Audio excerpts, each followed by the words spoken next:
Hey, what's up, you guys? Your girl G here. Welcome back to my channel. We're getting ready to get to an episode of Real Housewives of New Jersey. Okay, Real Housewives of New Jersey, one of my favorites. It's on the cracking. It is basically Margaret versus Teresa, and everybody's kind of in the middle, wading in the water. But it's very obvious that people are peeping Teresa's game. But Dolores and Melissa, basically because they're family with her, they're like, you know what, I'm gonna let it be, because I got time to be dealing with this beef with my family. And honestly, a lot of people are giving Teresa a pass simply because of what's happened with her, dealing with losing her parents and Joe being, deported over to Italy and stuff like that, where the tiramisu and the limoncello lies. I feel like everybody low-key is just giving Teresa a pass, and I'm just ready for the reunion where Andy literally asked Dolores, like, are you aware of Teresa's behavior and you're just letting it pass simply because, like, that's your girl? Because every time Teresa kind of gets caught and her back is in the corner, here go Dolores, Captain Save-A-Ho, to try and help, diminish or kind of put out the fire a little bit of what Teresa has done. And it's like, Dolores, you gotta stop doing that because she's not gonna learn from her freaking behavior. As Louis said, how's she gonna learn, But let's go ahead and get to the episode because there's some more stuff I want to talk about. I'm behind on a couple of things, so let's go ahead and get into it. So we open up the episode basically where we pick up, which is everybody kind of at the little team building situation. And Margaret and Teresa are going at it. Teresa's like, you want to go, Margaret? You need to talk about how, what did she say?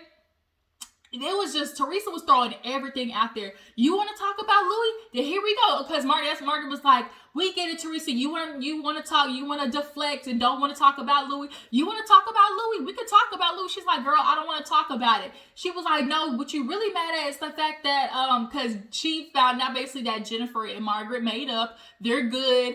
And everybody's like, let it be. But Teresa doesn't want to let it be. She was like, you want to come at me, but we all know that you asked Jennifer to call about Evan. And Jennifer low-key admitted it. She was like, you know what, Teresa, we were coming off the heat of everything. It's okay. We're not going to just blame Teresa. I did it. I apologize for it. So just kind of like, Teresa, we peep what you're doing. Like, bitch, we see you.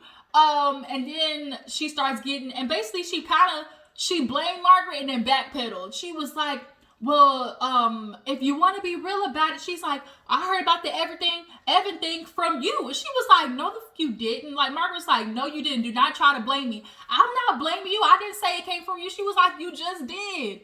And Jackie's in the back at the tree. She's like, don't worry, Margaret. Like, I know it wasn't you. Like, I don't believe her. And so Margaret at that point is like, girl, I'm not doing this with you trying to blame me for Evan. We know you was digging. Then we know everything about Louis. But, Teresa definitely is having this moment of, like Margaret said, why are we bringing up shit from last year? You're deflecting. Like, why are we even talking about last year? So, it was a shit show. Like, Melissa's over there just kind of like, Teresa, they've made up, let it be. And then freaking, Tracy's up in the tree trying to figure out how to get across, but can't get across because Melissa's worried about refereeing between Margaret and Teresa.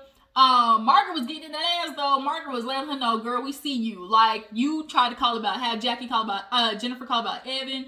You make sure everybody else does the work. And everybody's kind of seeing that Teresa has low-key kind of become like the puppet master when it comes to Jennifer.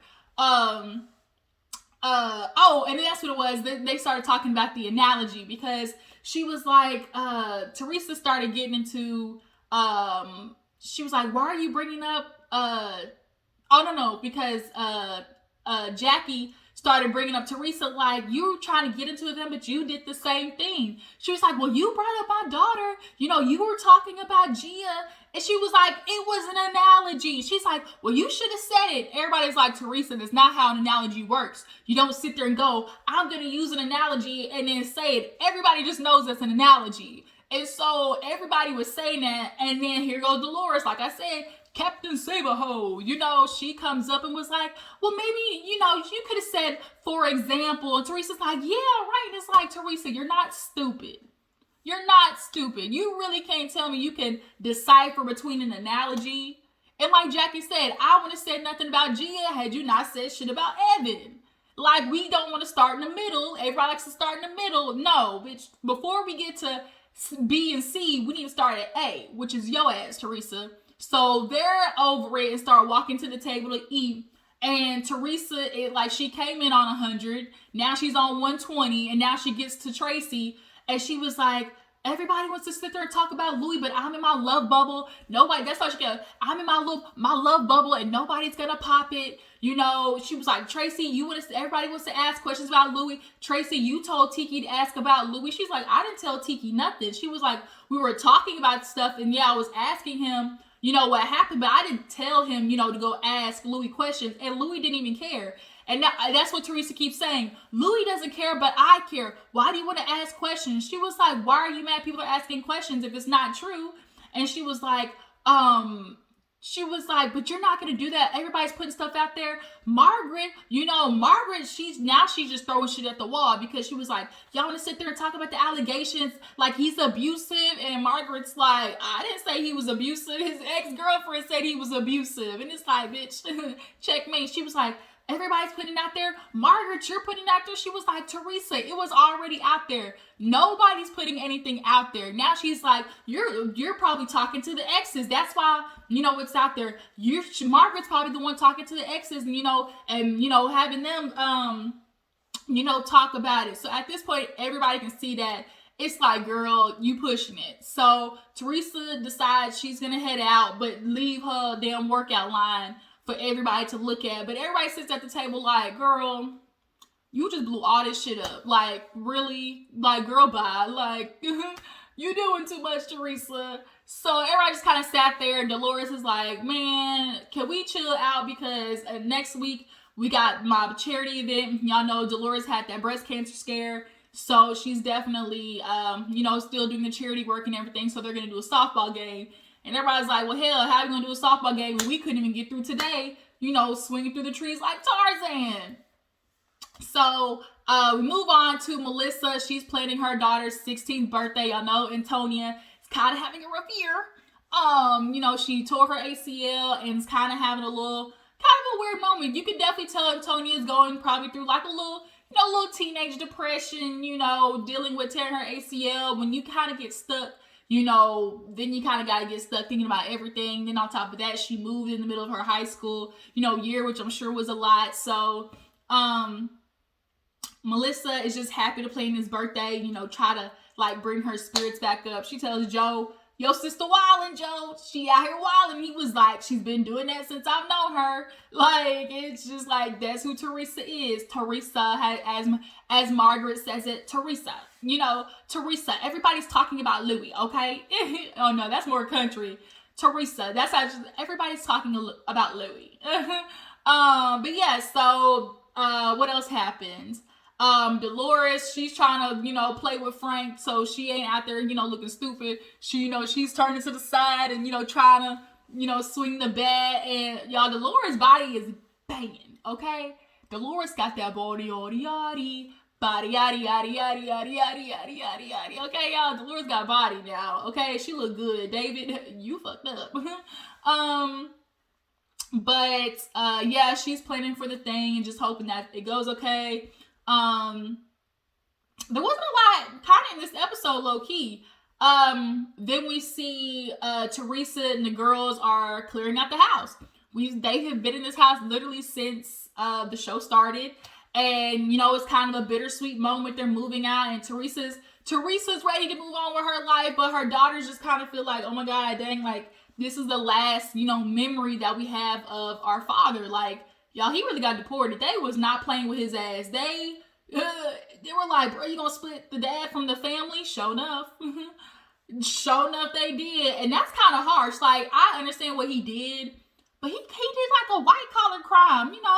Everybody, how the rich folks do. They be, tax evasion and like all types of fraud, money laundering and shit like that, But it's just kind of like to deport somebody when they got their whole family in the United States, like, that's cray-cray. But, the girls, they cleared house. And so Teresa goes upstairs with Gia, starts talking about how, she's annoyed And you know, too, one thing I always notice too, Teresa's always talking to, she leaving, Melissa, make sure they're not talking about me. Melissa's like, oh my God, like, why is it always you want to look at everybody else to make sure they're not talking about me, but you don't ever do the same? Just like people said, you let Jennifer call your brother a crook and call him little bitch girl over there. Like how she said, little bitch girl over there. And it was like, Teresa just sat there. Like, Teresa is so hypocritical and just...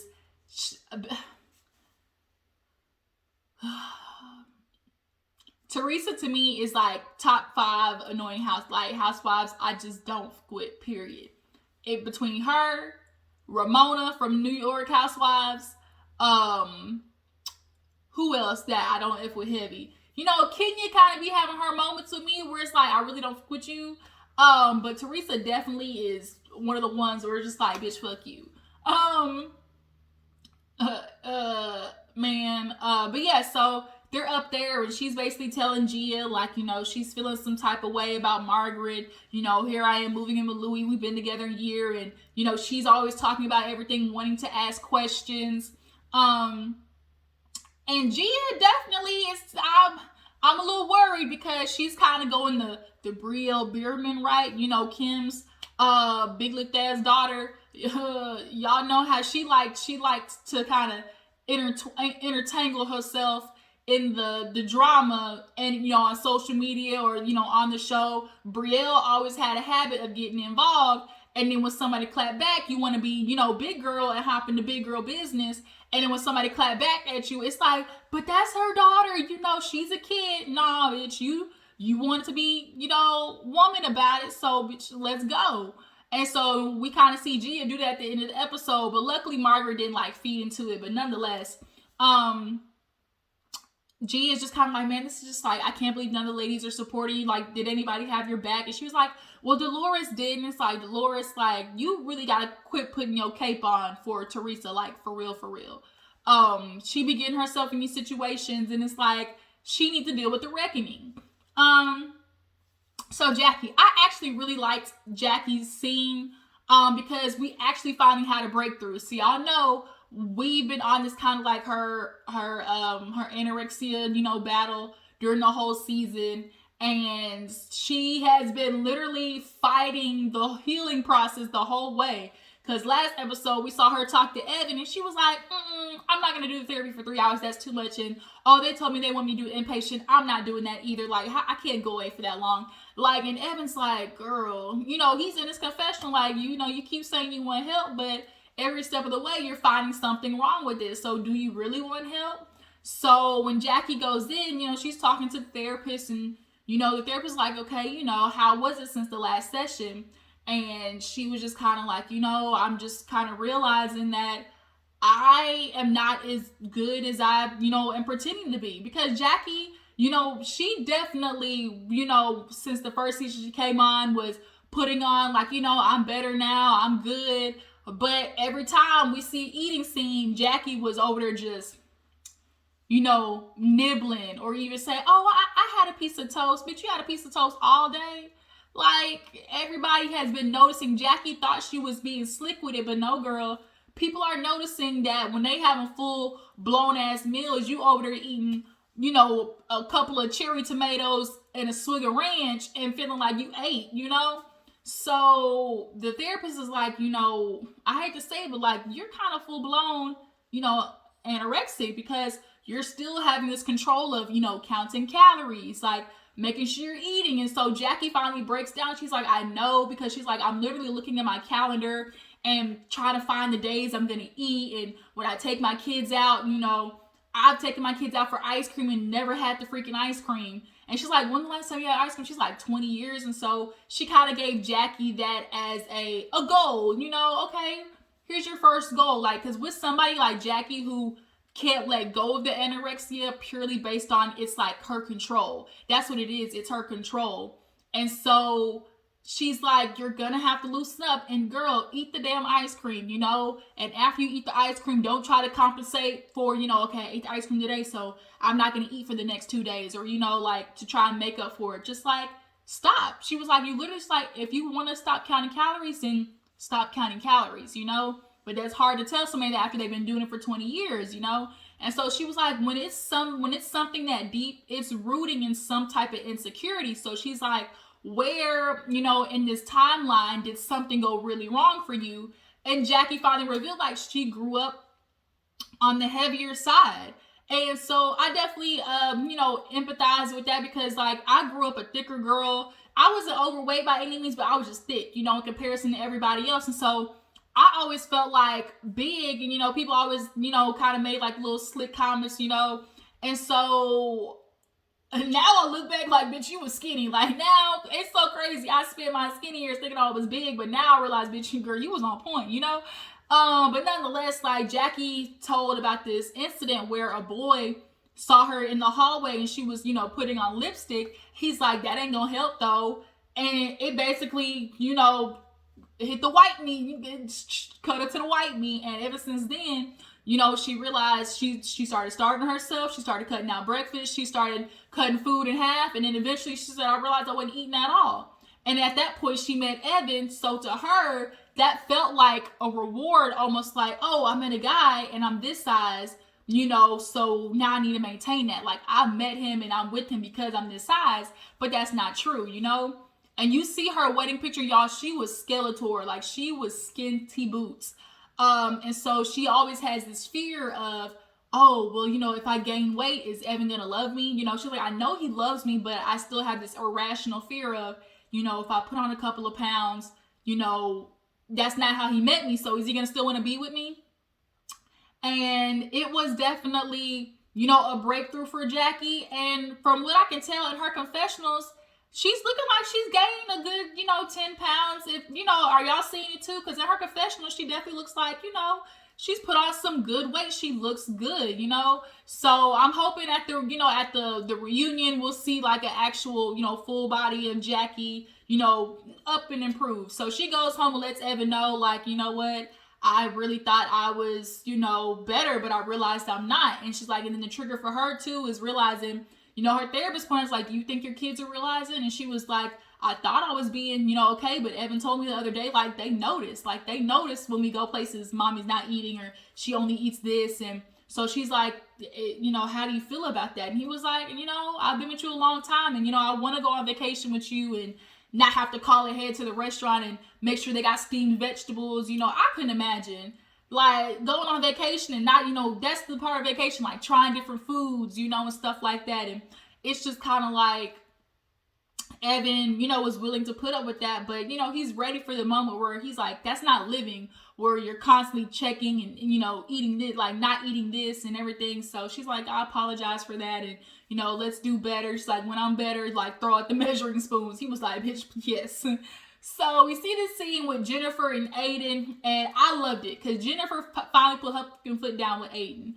She's like talking to him and was like, it's moments like these that make me grateful, that I stayed in a relationship. And it's kind of like, I really do not envy the women who low-key have to deal with the negative 70% bad to deal with the 30% good. I do not envy women who do that or aren't confident enough to not deal with that. But she told Aiden basically like, look, I put up with your shit, okay? I was at home dealing with 3 little babies pregnant and you was out there, fucking around with that bitch and had no regard for me. And he wants to say, well, that happened a long time ago. She's like, long time ago, whatever, but we haven't dealt with it. Like, I put it up. I've always basically, whatever was going on with you, I let it slide. But she's like, I'm not doing it anymore. I do stuff for you. It's time for you to do stuff for me. And, I could not imagine. She's like, she never told anybody, y'all. She never told a soul about her husband, messing around while she's pregnant. To me, that's one of the worst shit you can do. When your wife is pregnant, bruh, when your woman is pregnant, literally she's going to almost die giving birth, and y'all niggas do that. That shit is just so foul to me. But you could tell Aiden, he's really ashamed about it. You can see it all, like, it's written all over your face. Aiden is not trying to address it. She even talked about her mom. Like, she's like, I picked up my mom. She didn't even say nothing. And, them Turkish women, like, they're just like most women. That's what men do, And he's this, big plastic surgeon, got money and stuff. So it's just like basically telling Jennifer like to put up with it. But at this point, Jennifer's like, we've been together 19 years, buddy. But if something else happened, I get half. I said, bitch, there you go. Look, let them know, bitch, I'm walking away with half, okay? I'm walking away with half of this bitch, and I'm taking the kids. I'm gonna live my own mansion with my own pool house, She let him know. Fuck up again if you want to. I'll take your ass to court for everything, okay? That's what I said. You let him know, Jennifer. That's what you're supposed to do. So we get to, and she said, I get half. Cheers to that. So we get to the baseball event. Everybody's showing up. And Tracy and Margaret, everybody's like, did you get that text from Teresa? I love how Margaret says Teresa. She was like, yeah, it was kind of weird. She's like, telling us, oh, we want models for my athletic wear. And everyone's like, bitch, we just got into it like last week. And now all of a sudden you want me to wear your like, no. That's like phony and fake as hell. And I agree with Margaret. Like, it's the principle. Like, girl, you was really just coming at me. Now you want me to wear your shit to promote you? I don't think so. So Teresa shows up with Gia and she's like, you're gonna wear my stuff like you're wearing. She was like, no, we're good. And so Gia's like, well, that's just so crazy because like, she always supports you guys, and you're wearing that anyways. And so Margaret's like, you know what? Like, Margaret really let Gia slide because Margaret's not the type to go back and forth like with somebody's kid, But at the end of the day, Gia, like, you really need to, I get that's your mama, but like, your mama's causing havoc and she's causing a lot of shit and she's wreaking havoc. Like, you're not watching what your mom is doing. So stay in the child's place, okay, boo-boo? But Melissa and Dolores, because they basically didn't want to hear it from Teresa, was like, I'm just going to put the shits on. Like, I'm not going to try to sit there and argue with Teresa. And that's the shit that makes me so annoyed because it's like, y'all are letting her slide simply off the fact of, I want to be kumbaya, I just want to be, everybody be good. And so she gets away with it. So it's the baseball game. It's super, cool. They ended up winning. Freaking Joe, he cut his sleeves off and everything. The guys is over there drinking. Teresa's being messy the whole damn game, talking about Margaret. Look at Margaret's ass jiggle. Look at my daughter's ass. Look how nice it is. Had she had my stuff on, her ass wouldn't look like that. And Tracy's kind of like, ugh, like, girl, you're the typical mean girl. And we see Teresa got her and her daughter's face on her workout line up there. Like, that's what you should have did. Like, if you wanted your workout line, keep your workout line at the entrance and the exit. Let people buy it. But, like, you trying to force the other ladies to wear it after y'all literally had a screaming match? Like, I'm not doing that. This fake as fuck. And, like, you want to use me now? No. So, Tiki shows up, and there go Teresa. Tiki, you would have asked questions of Louis. Let me tape your mouth, And it's just kind of like, girl, the whole game, she was just worried about everything else. But they ended up playing. Tiki went out there and won the game. That's what, black people, that's what we do, okay? And that's kind of where the episode ended. But Real Housewives of New Jersey, tell me what you guys think. How do you guys feel about Teresa asking the ladies to wear her clothes? And how do you guys feel about Gia jumping in the business? Like, if somebody were to clap back, would they be wrong? Would they be wrong? But y'all stay tuned for another upload. Appreciate y'all for tuning in. I will catch y'all later. Deuces.